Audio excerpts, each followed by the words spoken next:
Hello my dear student, आज का topic है भारत का मौलिक अधिकार। ठीक है, फंडामेंटल राइट्स ऑफ इंडिया।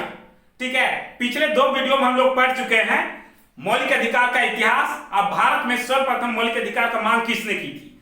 आज हम लोग जानते हैं कि यूएसए अमेरिका, ठीक है, अमेरिका के संविधान से जो है मौलिक अधिकार भारत के संविधान में लिया गया है। बता दें कि भारतीय संविधान के भाग 3 के अनुच्छेद 12 से 35 तक 7 मूल अधिकार प्रदान किए गए थे।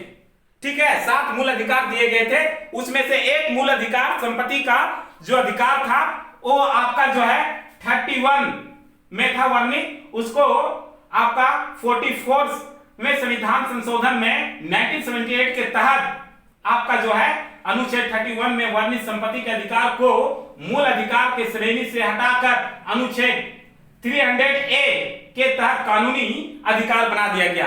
पहले संपत्ति के अधिकार जो था वो मौलिक अधिकार में आता था, अब ये कानूनी अधिकार में आता है। अब वर्तमान में जो है सो मौलिक अधिकार 6 हैं और 6 मौलिक अधिकार को हम टॉपिक्स बाय पढ़ेंगे। तो स्टार्टिंग 12 से लेके आपका 35 तक है। तो हम लोग सबसे पहले 12 पढ़ते हैं। अनुच्छेद 12 आर्टिकल 12 बोलता है परिभाषा यानी राज्य और स्टेट। राज्य मतलब राज्य, इंग्लिश में स्टेट। ठीक है, ये राज्य के मतलब यहाँ क्या हो गया, यहाँ पे गवर्नमेंट हो गया कि कितने टाइप के government, central government, state government, local government.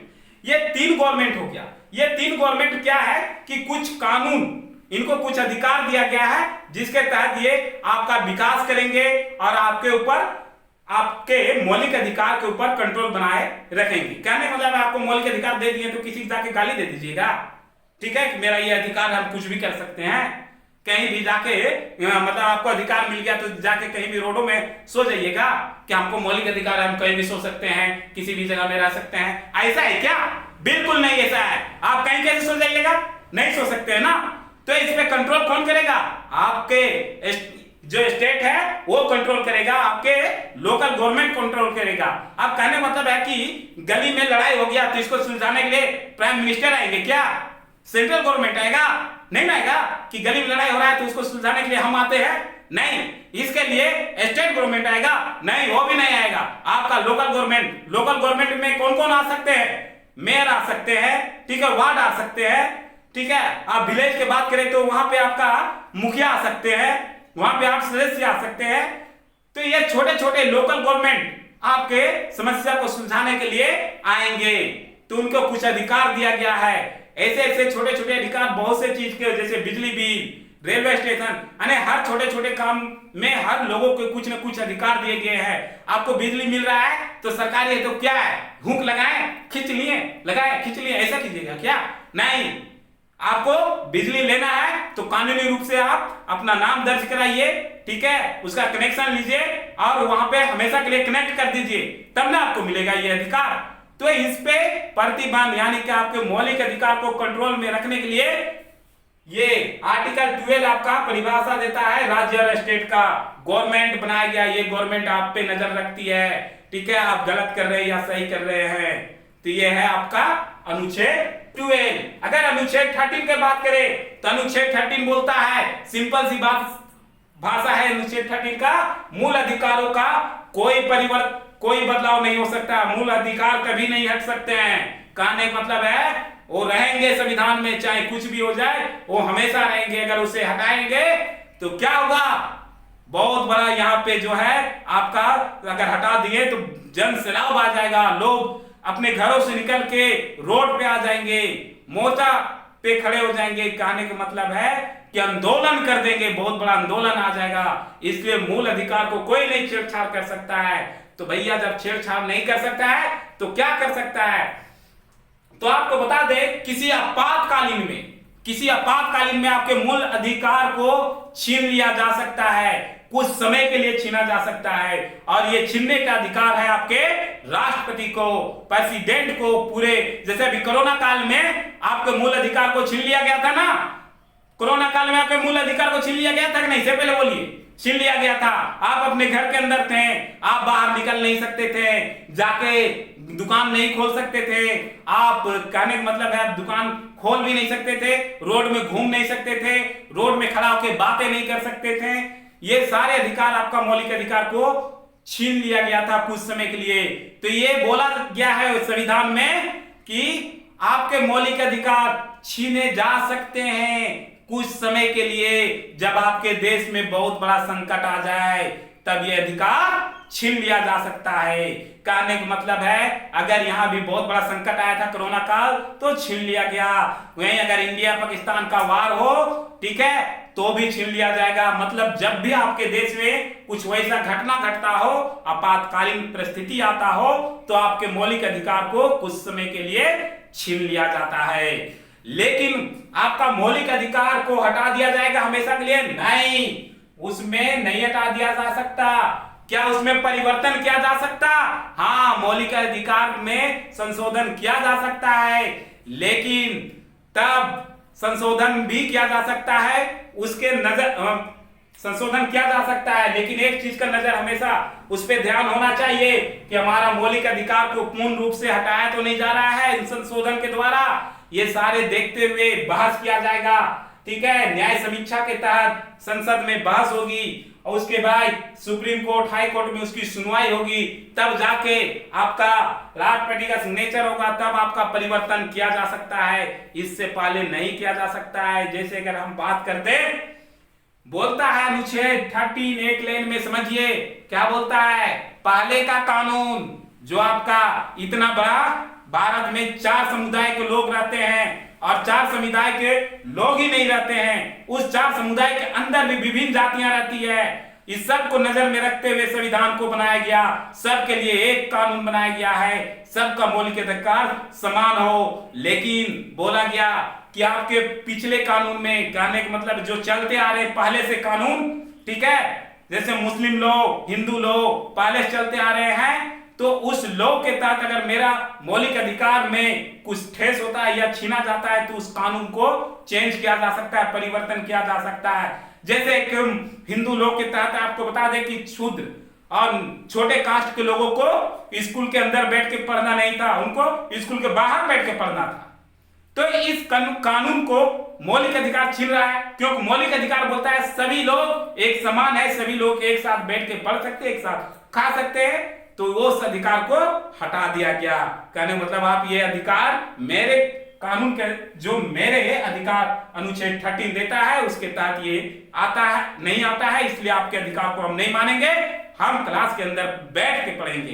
कहने का मतलब है, तो कहने का मतलब है पास्ट में कभी अगर पास्ट पर्सनल लॉ, यही जो आपका लॉ था उस पे छेड़छाड़ नहीं किया जा रहा है, लेकिन अगर आपका लॉ मेरे लॉ के बीच में आता है तो हम उस पे परिवर्तन कर सकते हैं।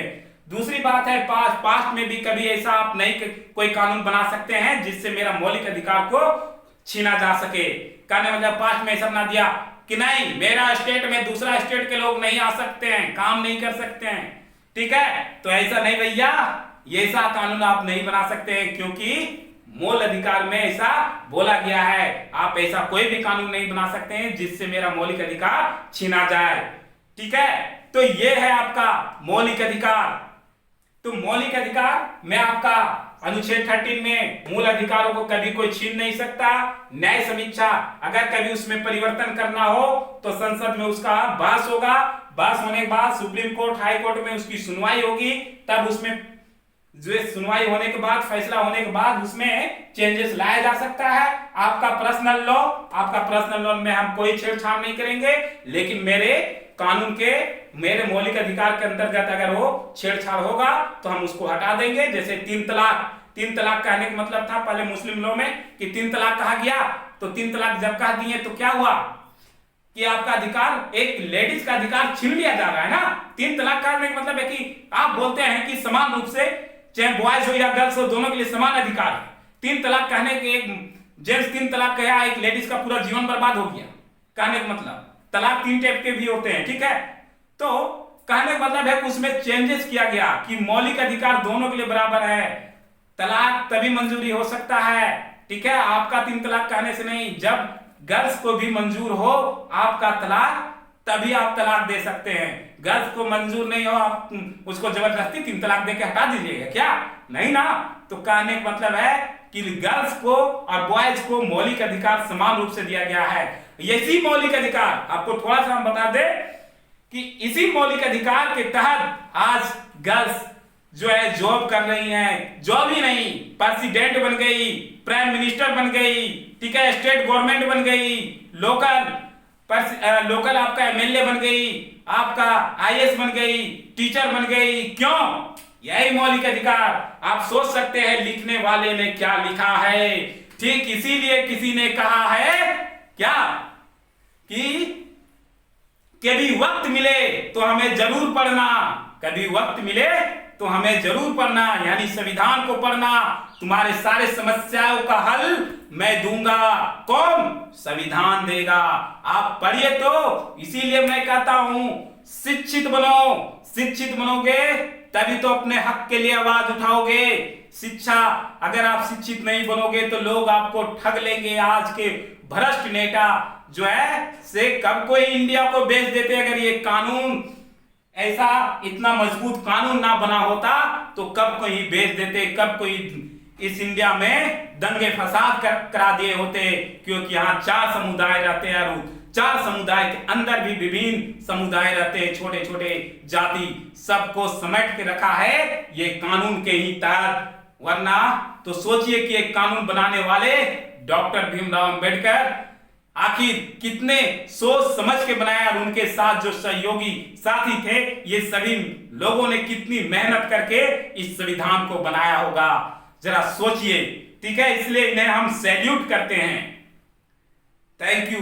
आज हम लोग जो पढ़े 12 और 13 आपको समझ में जरूर आया होगा। ठीक है, नेक्स्ट वीडियो में हम लोग 14, 15, 16 3 अनुच्छेद पढ़ेंगे। ठीक है, और हम लोग समझेंगे। अगर आपको ये वीडियो समझ में आता है या समझ में आया तो कमेंट करके हमें जरूर बताइएगा। और क्योंकि मेरा ये चैनल नया है, मैं खुद ही यूट्यूब पर नया हूं। ठीक है, क्योंकि अभी तो मेरे को बोलने तक नहीं आ रहा यूट्यूब पे, खुद ही मैं नया हूं। लेकिन आप लोग का प्यार रहा तो मैं भी पुराना हो जाऊंगा। ठीक है, तो आप कमेंट कर ले, और अगर फर्स्ट टाइम देख रहे हैं तो सब्सक्राइब कर ले। आपको यहाँ हर टाइप का जानकारी मैं देने का कोशिश करूंगा। धन्यवाद। Thank you.